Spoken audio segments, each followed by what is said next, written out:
Donc l'Atlas mondial des espaces protégés est sorti le 19 septembre dernier. C'est un ouvrage collectif qui a été fait en collaboration avec Samuel Depraz de Lyon, Sylvain Guyot de Limoges et Stéphane Héritier de Saint-Étienne. Donc on s'est réparti une couverture relativement complète des différents types d'espaces protégés à la surface du globe, avec une approche qui se veut assez complète sur l'ensemble des continents et par le biais de tous les types d'espaces protégés qui existent. Donc dans un premier temps, on présente la situation générale actuelle des espaces protégés à la fois à la surface du globe et historiquement. Et puis ensuite, on a une analyse qui change d'échelle puisqu'on étudie les différents types d'espaces protégés à la fois à l'échelle continentale, par exemple avec le cas de l'Antarctique, qui est un continent qui a été peu étudié dans ce domaine jusqu'alors,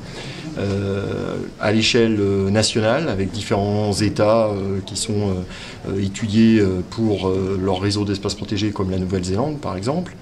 Le cas aussi des espaces transfrontaliers, des espaces protégés transfrontaliers, donc ce qu'on a appelé les parcs de la paix, qui sont étudiés aussi bien en Afrique australe, dans les Andes, en Amérique centrale ou dans l'arc alpin.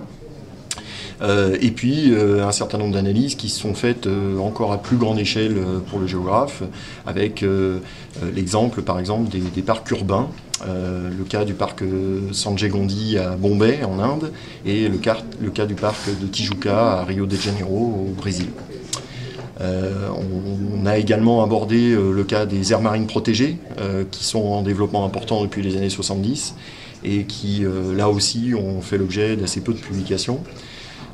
Donc l'Atlas, par l'intermédiaire d'une 35 doubles pages, permet de faire un tour d'horizon relativement actualisé de ce qui existe actuellement en termes d'espaces protégés à la surface du globe.